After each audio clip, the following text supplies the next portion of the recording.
Hi,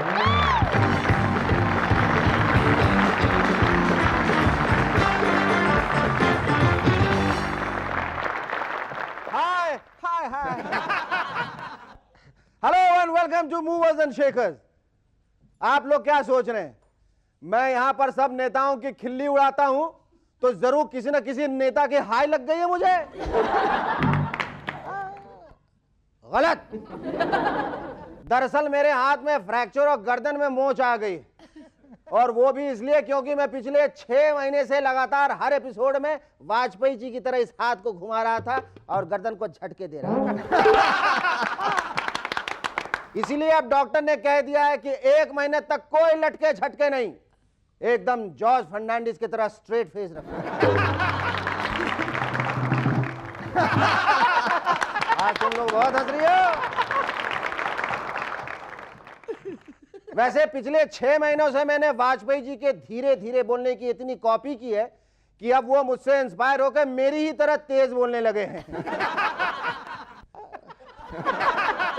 अरे अडवाणी जी, देखो मैं कल सुबह की बस से लाहौर जा रहा हूं, मेरे पीछे से जयललिता जी को गुड मॉर्निंग करते रहना, और रामू से कह देना कि वो सफर के लिए कुछ नाश्ता वास्ता बना दे, और हाँ पानी की 2 बॉटल भी रख देना क्योंकि बड़ा लंबा सफर है।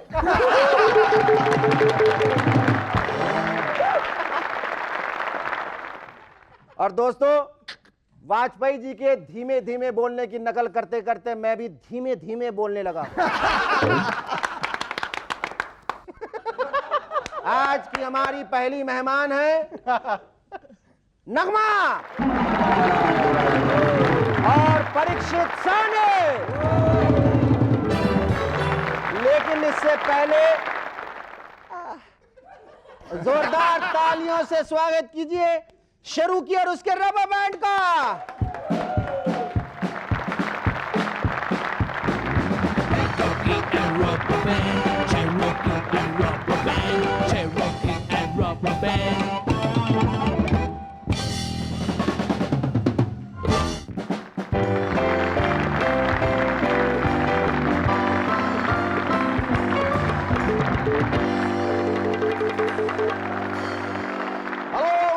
To M&S once again.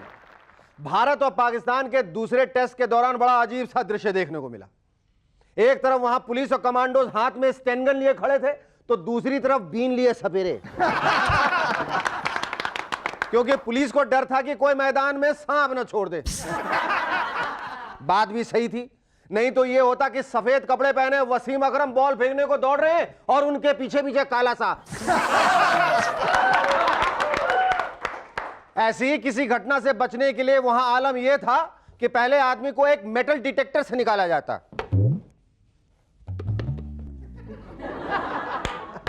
फिर उसके आगे एक सपेरा बीन बजाता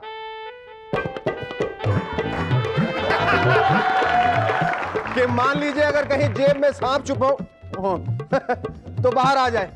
लेकिन प्रॉब्लम उनके साथ हो गई जो सांप को पजामे के नाड़े की तरह छुपा कर लाए थे। बीन की आवाज सुनकर सांप तो नाले से बाहर आ गया, लेकिन पजामा नीचे। अब इससे आगे का काम सेंसर वालों का था। बहरहाल उस सपेरे की चांदी ही चांदी थी। जब जीतने के लिए भारत के खिलाड़ी जी जान लगा रहे थे, तो उस समय पवेलियन में बैठी उनकी बीवियां और गर्लफ्रेंड्स उस सपेरे से फरमाइश कर रही थी, ए वो वाली बजाओ ना। अरे वही जिसमें श्रीदेवी नागिन बन के डांस करती थी। स्टेट बैंक ऑफ इंडिया ने किसानों के लिए किसान क्रेडिट कार्ड जारी किया है, यानी कि उनके पास भले ही पैसा पावर ना हो, वीजा पावर होना चाहिए। अब एक किसान दूसरे किसान से पूछेगा, क्यों रे खेत में पावर आया कि नहीं, चारा काटना था। दूसरा किसान कहेगा, अरे वीजा पावर से क्यों नहीं काटता, जा गो गेट इट कर ले। अरे सचिन को देख, सब काम उसी से करता है, अरे उसका बस चले तो वो बैटिंग भी क्रेडिट कार्ड से कर लेगा। और अब एक बहुत ही धांसू खबर मेरे और आपके लिए। बताऊं क्या है वो? ये कि अब मोनिका लुएंस्की चैरिटी वर्क करेंगी, और तो और वो बच्चों के लिए भी काम करेंगी, क्योंकि उन्हें बच्चों से बेहद प्यार है। लेकिन जैसे ही यह खबर बच्चों की मम्मियों ने सुनी, वो तुरंत स्कूल गई और अपने अपने बच्चों को घसीट ले आई। लेकिन जैसे ही ये खबर बच्चों के डैडियों ने सुनी, उनकी बाँछें हिल गई। वो तुरंत बच्चों की ड्रेस पहन के बच्चे बनकर स्कूल पहुंच गए हैं। यूट्यूब ब्रूटस, चलो चलो चेंज करके आओ। लेकिन अगर मोनिका बच्चों से प्यार करती हैं तो बिल कहां से आ गए?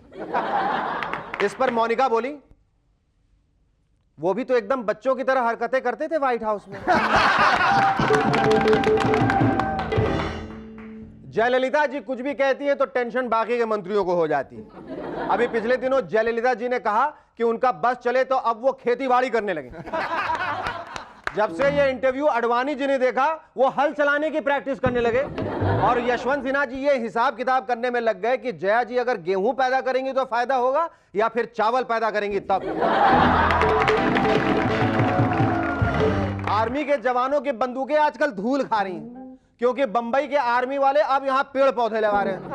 और वो इसलिए नहीं कि वो इनके पीछे छिपकर दुश्मनों का मुकाबला कर सके, बल्कि वो ऐसा इसलिए कर रहे हैं ताकि इन पेड़ पौधों की तरफ पक्षी वगैरह आकर्षित हो सके। समझ में नहीं आता, जब ये काम आर्मी वाले कर रहे हैं तो क्या पर्यावरण वाले बंदूक लेकर खड़े हैं? यानी कि अब तो ये भी हो सकता है कि कहीं अगर आर्मी की जरूरत पड़े तो पता लगा कि जनरल जर्नैल सिंह तो पेड़ के नीचे कबूतरों को दाना डालने में मस्त हैं।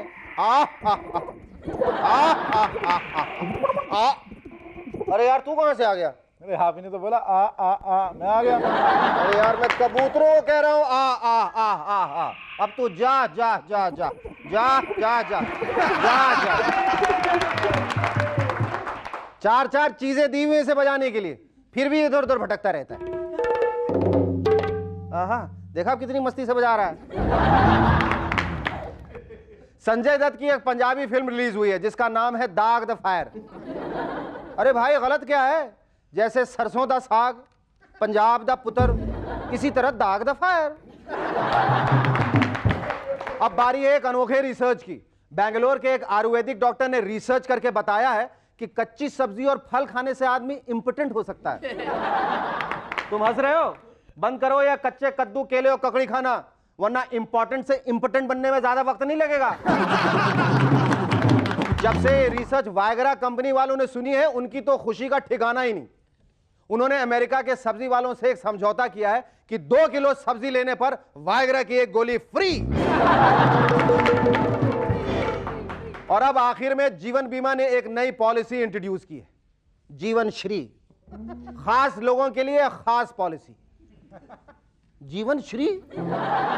कहीं यह महाभारत के किसी कैरेक्टर के लिए तो नहीं? जैसे भ्राता श्री, माता श्री, उसी तरह से जीवन Shri. Our first guest on M&S tonight is quite a linguist, having started a career in Hindi films. Today she is one of the hottest properties of the South Indian film industry. Ladies and gentlemen, please welcome Nagma. Nagma, let me first of all congratulate you. You're looking really ravishing. You lost so much of weight. You're looking so slim like never before. लगता है मैंने जो वो छोटी सी बात कही थी आपके बारे में मूव्स एंड शेकर्स में, उसका काफी असर हुआ है। आपके बोलने का नतीजा देख लीजिए। देख लिया पॉजिटिव इफेक्ट। अच्छा नगमा, तुमने हिंदी फिल्मों में बड़ी अच्छी शुरुआत की, बागी और बेवफा से वफा और तमाम फिल्में जो की। अचानक साउथ की तरफ क्यों भाग गई तुम? इसलिए क्योंकि मेरे करियर में मुझे आई वांटेड समथिंग डिफरेंट, कुछ अलग करना था। तो पहली फिल्म में जो कैरेक्टर किया था बागी में, वो कुछ बहुत ही इनोसेंट लड़की का था। उस वक्त काफ़ी लोगों ने ये भी कह दिया था कि she won't be able to do anything else. तो to prove something to even myself, to prove a point, because I was very young then. So I had this offer from the South and I took it up. तो मैंने कहा कि from then it was never looking back. Did you feel like an alien when you just started off your career in the South films? नहीं, मुझे ऐसा कभी नहीं लगा। जिस तरीके से उन लोगों ने मुझे प्यार दिया और जिस बहुत तरीके प्यार देते हैं ना साउथ वाले।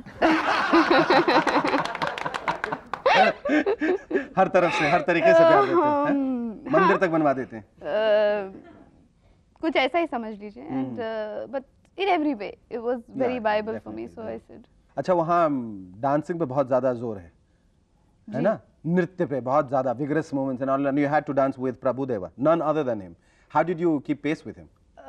Well, Well, it was not really difficult because he has been my dance master earlier. Oh, really? And he was a choreographer, as you know. Yes. So he did about 90% of my films. So it was never, I thought he did 90% of your dancing. So he trained you. You kind of. Well, yes, he was my master. School में तुम्हारा ध्यान ज़्यादा volleyball की तरफ था. That's what I've been told. You were more athletic than academic. Yes, I was a volleyball player. Oh, she says she's a volleyball player. Stay with us. We'll be back in a moment to chat some more with Nagma. In the meantime, मैं एक indoor volleyball match Nagma के साथ खेलने वाला हूँ. We're going to come back. So stay with us. Come here, Nagma.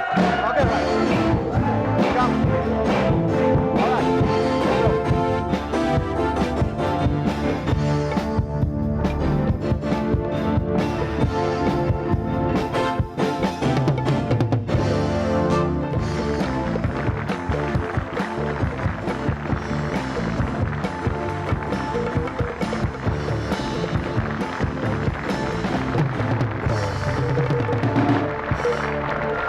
Hello and welcome back to M&S once again. Nagma, thank you so much for being so sporting. Thank you. You played so well. Yeah, but long time no play. I know, long time no play. फिर से शुरुआत नहीं करने जाओगी इसकी? Well, it's a little bit too late now. Well, I concede, Nagma. It's a little too late for volleyball, but I guess it's not too late for marriage. Any plans? No, अभी शादी वादी का कोई चक्कर नहीं है. मेरे ख्याल से मैं काम पे ध्यान देना चाहती हूँ and. But you were there. See, you started off your career with Hindi film industry, and then you went to the South film industry. Now you're coming back. Now, what kind of work you are expecting here? Well, I've always been loved and I've always been showered upon by a lot of work here. But since somehow I was always busy there and busy in the sense कि मेरी commitment और loyalties वहाँ ज़्यादा थी अब तक. काम के प्रति. Yes, काम के प्रति. So क्या हो जाता था कि क्या हो जाता था कि whenever I had good offers, I used to always miss on them because the better offers used to be missed upon because I was stuck in the work or वहाँ पर सब कुछ scheduled होता है, planned होता है, तो then I couldn't. But अभी it will be opposite. अभी मैं यहाँ पर आके रहूँगी and I will give more, Are you a very ambitious person? I must say I'm ambitious, but I'm not over ambitious. इसलिए मैंने शादी की बात की थी. मैंने कहा कि अभी तुमने 5-10 साल काम कर लिया है. I think now probably you must have set your eyes on somebody and somewhere you must be having some skeleton in your cupboard whom you would like to bring out and probably tell the world. No? I believe in yesterday being history, tomorrow being a mystery, and today is a present, gift of God, so enjoy it and enjoy it and make the most of it. make the most of it. And she's making the most of it. Any definite future plans, what you want to do specifically? Not Apart from really. doing films, is there anything else in life which you would want to do? Well, I wanted to do my business management, but I'd rather finish off with my career first and then think about that. Great. Thank you very much. It was lovely talking to you, man. Our second guest on M&S tonight is an actor who wanted to be an architect but had acting genetically thrust upon him. Ladies and gentlemen, please welcome Parikshit Sane. Great. I'm the good. Beautiful brother, बहुत अच्छे. कहाँ से ढूंढ के लाए इन्हें? अरे यार लगता है जंगल में बाहर जाकर ड्रम बजाए तो सब निकले बाहर. कमाल है यार, हिंदुस्तानी जंगलों में इतनी खूबसूरत जानवर है. देखिए जानवर है यार, वाह. वहाँ से मैं भी निकला वैसे. पर उस वन का नाम सुंदरवन था. Nice one. That's a lovely blazer you're wearing, Parikshit भाई. ये यार हमारे स्कूल का ब्लेजर है, लॉरेंस स्कूल सनार. सनार. अच्छा ये बताइए कि आप स्कूल के ब्लेजर में अब भी फिट हो जाते हैं या आपने बदलवाया है? यार ऐसा है कि पहले तो ब्लेजर छोटा था, मैं बहुत मोटा था, अब मैं बहुत दुबला हो गया हूँ, ब्लेजर लूज हो गया थोड़ा सा. I've lost a lot of weight. अब लोग कह रहे हैं जरा दुबले हो गए और put on some weight. But why have you lost so much of weight? I mean, she's lost a lot of weight. You have lost a lot of weight. What is this? You people are going on a weight losing spree or something? नहीं यार, मैंने एक film की थी ओडिशा में महापात्रा के साथ और उसने बड़ी अच्छी फिल्म थी और फिल्म के दौरान कुछ दुखी लग रहा था. At the end of the last shot उसने मुझे कहा कि दोस्त बर्बादी होगी. मैंने कहा क्यों? कहता यार अगर तू थोड़ा सा दुबला होता अपने पिताजी की तरह तो क्या फिल्म बनती. You ruined my film. उसके बाद कसम से मैंने skipping and punching and running and jogging and I tried. अब लोग उल्टा कहते हैं कि यार बहुत दुबले हो गए, कुछ करो यार. बिल्कुल फ्रैंकेनस्टाइन लग रहे हो यार. फ्रैंकेनस्टाइन. Beyond control. परीक्षित भाई ये बताइए कि you are the son of the finest actor our country has ever produced. Yeah, one of the finest. Do you think it was very tough for you to match those standards? Brother क्या है कि 3 किस्म के actor होते हैं, you know. एक तो होते हैं पैदाइशी actor, born actors, like I think you are a born actor, I see you at work, you are absolutely, you are just, you got it in you, you don't have to learn it. एक होते हैं जो please note ma'am, एक होते हैं जो कि actor बनते हैं बड़ी मुश्किल से, किताबें पढ़ के, स्तानिस्लावस्की पढ़ के, स्कूल्स में जाके एक्टिंग, ग्रोटोस्की, हाँ वगैरह वगैरह। और एक होते हैं जो कि जिन पर एक्टिंग थोपी जाती है, Thrust तो की मैं, it is thrust on them. I am in the last category brother. मैं कभी एक्टर बनना ही नहीं चाहता था दरअसल। मैं आया यहाँ पे, लोगों ने मुझे देखा, कहा सानी साहब का कितने बेटे हैं, उन्होंने कहा जी एक ही बेटा, तो उसको थोड़ी बहुत तो आती होगी एक्टिंग, ले लो। सर आप सब लोगों को रेफर करते हैं एज ब्रदर, बट लड़कियों को कभी सिस्टर नहीं बुलाते, क्यों? यार कोशिश करता हूँ मगर निकलता नहीं निकलता है। अच्छा, आपको लिखने का भी बहुत शौक है। You written a travelogue, if I am not mistaken. I have written a travelogue. वो दिशा करके एक स्क्रिप्ट लिखा है जो कि सिनेविस्टा वालों ने ले लिया है, वो चाहते हैं कि मैं उस पर सीरियल बनाऊं। I love to write, writing is my first love. सबसे ज्यादा मुझे अच्छा लगता है लिखना। पहले लिखना, फिर डायरेक्शन, फिर acting, in that order. In that order, that's right. I love it when I right. And अब 1-2 स्क्रिप्ट लिखे हैं, एक रवि चोपड़ा साहब ने भी लिया है जिसका नाम है हम दोनों। बहुत ही खुश हूँ आजकल मैं, I am in the 7th heaven, Kaif में हूँ मैं। मेरे 2 स्क्रिप्ट किसी ने पसंद किए और लिए, इससे बड़ी क्या बात हो सकती है। और अब मेरी इच्छा है, ख्वाहिश है, प्रार्थना है ऊपर वाले से, अल्लाह ताला से, भगवान से, कि अब वो किसी तरह से बस शुरू हो जाए ब्रदर। हो जाएंगे, बिल्कुल हो जाएंगे। I can't call her sister. You can call a brother too. Ma'am. She wouldn't mind. अच्छा, academically, what kind of a student were you in your school? Pretty good यार, स्कूल में I was okay. But were you weak in maths by any chance? Weak? नहीं brother, math यार, how do you know about it? See, that's why I wanted to find out. How do I know? यार कमाल। Yes, I've been talking to your Brother, friends. ऐसा I've been था- talking to your friends. We do a lot of research before we call our guests. I didn't know this यार। How did you? अच्छा, maths का ऐसा था कि मैं एक ही स्टूडेंट था क्लास में जिसे 1 out of 100 मिला करते थे हमेशा। और मैं, क्योंकि बाकी तो जीरो का तो कोई मतलब भी नहीं वैसे। नहीं, So sir. you got 100 out of 100. अब मैं पूछा करता था हमारे टीचर से कि साहब आपने, अब मैंने एक भी सवाल ठीक नहीं किया तो आपने 1 क्यों दिया था? वो कहते थे 1 मैंने इसलिए दिया क्योंकि तूने पेपर पे अपना नाम लिखा। So we have got a special book for you. I hope it comes in handy. It's called Mathematics Digest with Love from Movers and Shakers. Thanks a million brother. Do me a world of good, I tell you. अच्छा, इस गणित की वजह से, week maths की वजह से कहीं आपको प्रोड्यूसर ने कहीं नाजायज फायदा तो नहीं उठाया? कम पेमेंट दे दी और हमेशा, बस इतनी? हमेशा वो तो चलता ही रहता है। That's the story of my life, brother. Yeah? अच्छा, जाते जाते मैं आपसे एक मैथमेटिक्स का सवाल पूछ ही लेता हूँ। पूछिए brother. Tell us, sir, a plus b whole square is equal to A plus B whole square. whole square. What is whole square यार? Whole square is equal to B plus A unwholesome square, ऐसा कुछ होगा यार। That's correct. That's correct. Well, lovely talking to you, Parishad bhai. Thank you very much, Nagma, once again. Stay with us. We'll be back in a moment. Thank you.